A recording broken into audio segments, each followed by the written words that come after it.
Buzz with Jess Lujan. Good evening, Guam. I'm Jess Lujan. Welcome to this edition of The Buzz. Exciting. We're talking basketball tonight. We have the gold medal winners of the Pacific Games just completed a few months back. We have the coach of the Guam national basketball team, of course, EJ Calvo. And we have team captain Willie Stinnett, right? Yes. How you doing? Congratulations, first of all. Yeah. Hey, before we get to, again, the accomplishment, the gold medal win and all that, you guys have some, I think, leagues or something happening that our youth can attend? We have a lot of exciting yeah. things coming up with Guam basketball. Mm-hmm. But first, I wanted to give you a gift. Wow. We have our Guam Pacific Games champs T-shirts. Wow. There we go. Well, thank you. Kind of commemorate our success this summer. And fantastic. Thank you very much. Thank you. And we appreciate you giving us the opportunity to come on the show and talk about Guam basketball a little bit. But we have an exciting Hoops Academy coming up. On October 24th and 25th. And what the Hoops Academy is our series of camps and clinics for youth basketball. And so the Hoops Academy on the 24th will be for ages under 13 years old, and on the 25th will be under 18 years old. So we'll be able to hit two different age segments. And the theme of this Hoops Academy will be shooting. So we're going to be working on hitting jump shots and free throws and all kinds of techniques of shooting and scoring, which everyone loves to do. That's fantastic. So please visit our Facebook page, Guam Basketball. There'll be more information on how to register those kids for the Hoops Academy, and that's really... will there be a fee then for these academies? Yeah, the registration fee per session is $25. It all goes to help the national program with the various activities that we're working on. And the facility will be at the FD Phoenix Center. So now, who will be conducting the clinics? Will be the national basketball players? National basketball coaches and players, and some of the board members that help with Guam basketball. We'll be there working with the kids and covering all the techniques and drills that they need to know. Now, will this be open again? I mean, kids want to start playing basketball. They haven't played basketball in their life. Will the clinic be tailored to different levels of players? Yeah? Absolutely. We segmented by age, but within that we'll definitely pick out players that need to learn certain techniques and bring them along accordingly. And we've run a couple of these Hoops Academies, and they sell out. We can't fit enough kids in the gym. So we want to keep it at the right number where we can manage and pay attention to everyone's techniques throughout a camp session. And so I really recommend going to our Facebook page, looking out for the registration site and getting your kid registered right away. But we'll just keep coming back and promoting more of these clinics. And that's great, because actually, my radio show a few months back, prior to you guys going to the PNG to play over there, I had one of your players on my radio show. And the nice thing about this is that the players that you have now and the coaches that are coaching have coached not only interscholastic but collegiate, and some now you have some professional players as well. So it depends on the level. If they're interscholastic sports players, I mean, you tailor the program to that. If they're collegiate players, you have players that play collegiate ball and players that are playing pro as well. Maybe we don't have too many out here, but you have the different levels. You have that in your infrastructure right now, right? Yeah, absolutely. and I think one of the things we try to summarize is not only teaching the skill or basic fundamentals at these camps, but we try to talk to the kids about just how to approach the game the right way, how to approach training and working on their game. I know everyone is interested in competing at some level. Sure. So we talk about competing for your school, first of all, locally, and then potentially for those that are aspiring to do so, how to compete in college, how to get into college basketball and be able to play at that level. And we're proud to say we're even turning out professional players now, and we're learning how to get on that level and sharing that knowledge with our youth program so that we can continue this cycle of turning out talent from Guam. Fantastic. Well, as a team captain, you got the shoulders. It's a good thing you have big wide shoulders because I mean, you get to be the guy to be the face to a lot of what happens in national basketball. And likewise, you have to be looked at, from the team members as well and coaches, that you're a leader out on the court. likewise outside the court. Yeah, definitely. I mean, it starts with me, and I try to bring everybody along, all my teammates, try to get them, you know, to practice on time. Everything starts with me, so I try to set a good example and just follow the lead, try to be an extension of coach's voice and everybody else. So it's basically my responsibility. The program has evolved. Again, you know, basketball is one of the most popular sports in Guam alongside baseball. And it has its up and downs, a lot of ups. There are a lot of, you know, successful basketball players. But you said you got some professional players now. You got some Chamorros that are playing collegiate ball now. And I think Chamorros that may be playing a professional ball maybe in other countries as well. And you're looking for not only homegrown talent, but also Chamorros that are collegiate and professional players as well, right? Oh, absolutely. Yeah. We're going to another level, and I think we've already accomplished a lot over the last 2 years. And I think the history of basketball is so rich in Guam for so many reasons. There's a basketball court in every village. You know, families through generations pass on the sport and compete, and that's something I've been involved with all my life. And it's, when you say ups and downs, you know, obviously the players on the national team are tired of being at the same level and competing to be the best in Micronesia, and it's really exciting now that we're being featured and given the opportunity to play on a bigger stage. And winning the gold medal this summer in the Pacific Games was historic for so many reasons, because for the first time FIBA made it a World Cup qualifying tournament, and so by winning gold we now are propelled to play in the FIBA World Cup qualifying games in 2017, or starting in 2017. We do well then, and we continue climbing the rankings. It is our goal on the men's program to be in the top 100 in the next 2 years in the world.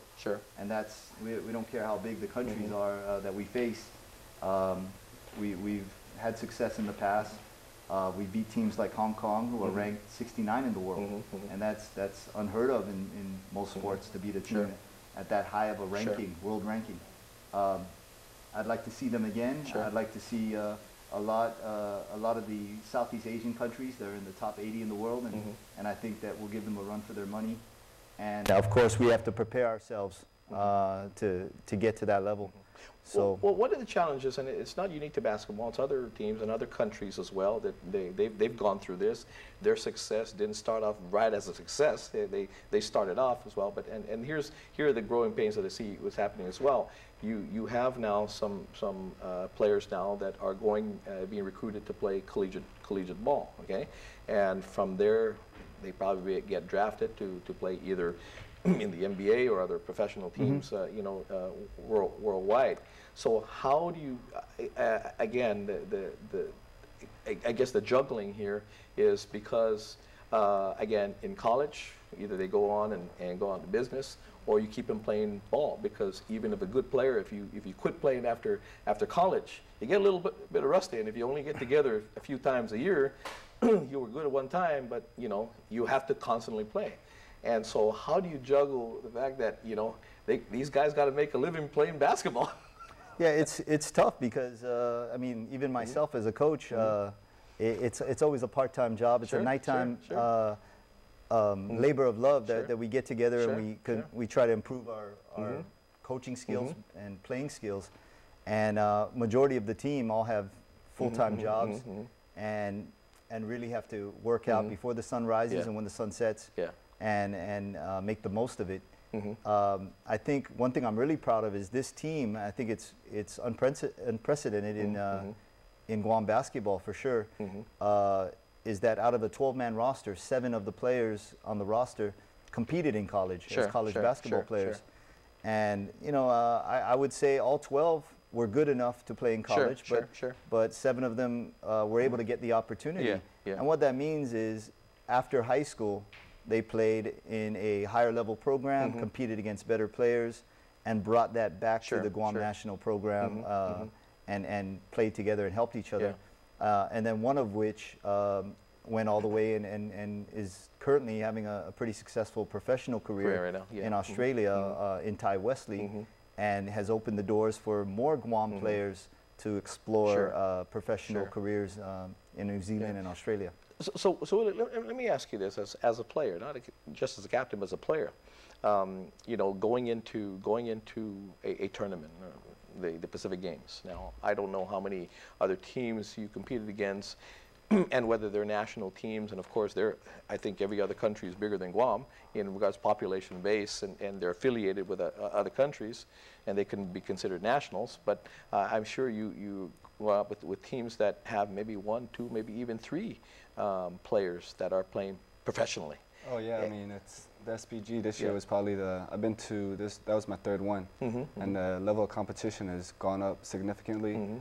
Everybody has a pro player, everybody has kids that come back from college, and it was tough. I mean, our team, like EJ said, was probably the most stacked team that we've had that has gone off island and had a higher experience playing basketball. So everybody brought it back, and we just put it together.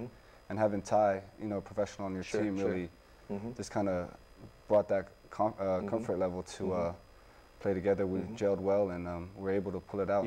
Nine games in 10 days was hard on the body, so we needed a depth. We needed all 12 players to be able to step up. And likewise, again, because of our population and all that, is you rarely have a bench. Everybody's playing, you know, as opposed to other teams that maybe have a bigger roster. They can easily have more subs. Well, I felt weird that we were the deepest team in the summer tournament, but you know, the thing about it is our program may not be as big. If you went back to say Fiji or New Caledonia, you know, you'll probably see them have, you know, 50 guys training together and you know, and more guys trying out. I think one thing I'm trying to improve on with our youth development is having a larger pool of players at a high level. But what I got to say is we've got enough. We got enough to fill the roster from the first guy to the 12th guy, and we're strong all the way through. And that's what really helped us, like Will said, carry through a tournament where you play 9 games in 10 days. And our bye day wasn't in the middle. It was early, I think, after our 2nd game. So we basically played 7 games in 7 days to win the gold. No, one of the things that over the years in regards to basketball in Guam, they said, you know, Guam basketball players have the biggest heart. I mean, they play their hearts out. They just don't have the height. No, that's not so much a problem anymore, right? No. You can't say we're as big as all the countries in the world, but you know, to have true big men, again, they're not walking the streets all over the place, but they're out there, and what we need to do is obviously find them, identify the talent, nurture their game, and bring them along to be able to play that post position. And it may be that there's only a handful, 10 or less, above 6'5", 6'7", but they're there, and there's enough of them to fill a roster. You know, it doesn't really matter. There's a saying, you can have, you know, 50 guys in your squad, only 5 can play at a time. That's right. So as long as we fill each position with the right guys, and you know, a good friend of mine is a guy named McKelly Wesley that grew up on Guam and competed against me actually as a kid. He went to Agata Johnston. Absolutely well known throughout his middle school career. And then after living on Guam for about a decade, relocated back to the States with his family. And he was the first guy I called. And lucky enough for us, he had finished a professional career in Europe and had nothing but love for Guam and wanted to return and give what he could to the island where he was raised, really. And you know, although he's in his last few years of, I think, playing competitively, his younger brother, Ty Wesley, is in his prime and also grew up on Guam and just had nothing but love for the island and his youth here growing up in Jotnya. And so he joined our team for the first time and anchored that middle and plays professionally and is one of the best post players that I think plays in the Australian League right now. So Willie, let me ask you, what would you say to, again, the viewers out there where they have kids or even kids that are watching that are basketball players right now, and again, what advice would you give to them now that you have a program that, man, you know, I mean, man, it looks like you can go to college with a scholarship now based on your program that you have right now. It looks like it's really growing. I mean, the sport's growing. We got Tony Thompson that's heading us in the right direction. He's the president, right? So president of Guam basketball. And it's picking up. We're about to get a new gym. EJ will probably talk about it more later, but just for the love of the game, that's really what brings the kids out. So you love the game and you just keep practicing, and the more you practice, the more successful you are, and I think that's where, I guess, our generation had put in the work. So, and we came out with the gold. And well, you got, I mean, you got your next 4 years cut out now, because you guys are the reigning champs. You're the gold medal winners, right? So you'll be the defending champs next. Until we're dethroned, we've already proclaimed. You already proclaimed it, huh? Champs of the Pacific for at least 4 years. You know, I got to tell you though, the focus for the next 2 years though, really, we're really zoning in on these FIBA World Cup qualifying games.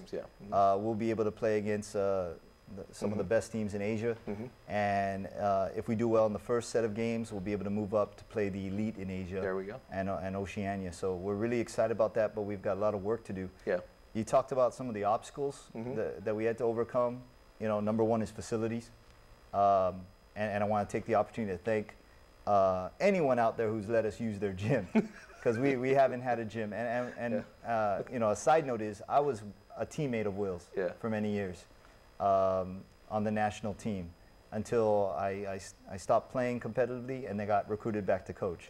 And we were together, even I think practicing in warehouses, practicing outdoor courts with potholes, and we've been through the struggle, and now we're seeing things really come together. But until our middle school and their faculty, Jose Rios, Father Nueñez, of course, St. John's, they've all been very accommodating, supportive of their national team, and trying to get us time in preparing for the last several years for the Pacific Games. So, so the facilities is a big thing. Our legislature stepped up. Department of Parks and Recreation has stepped up, and we're working with them now on to renovate the Tejan gym. And actually, I'll make that a different show. We'll talk holistically about that, because that'll be the Court of Dreams, Yes. The Court of Dreams, and because we have to take a break, pay some bills right now, and then we'll be right back. And I think we're only have time to say goodbye, because we got the voice right behind us trying to bump us off. Absolutely. Be right back.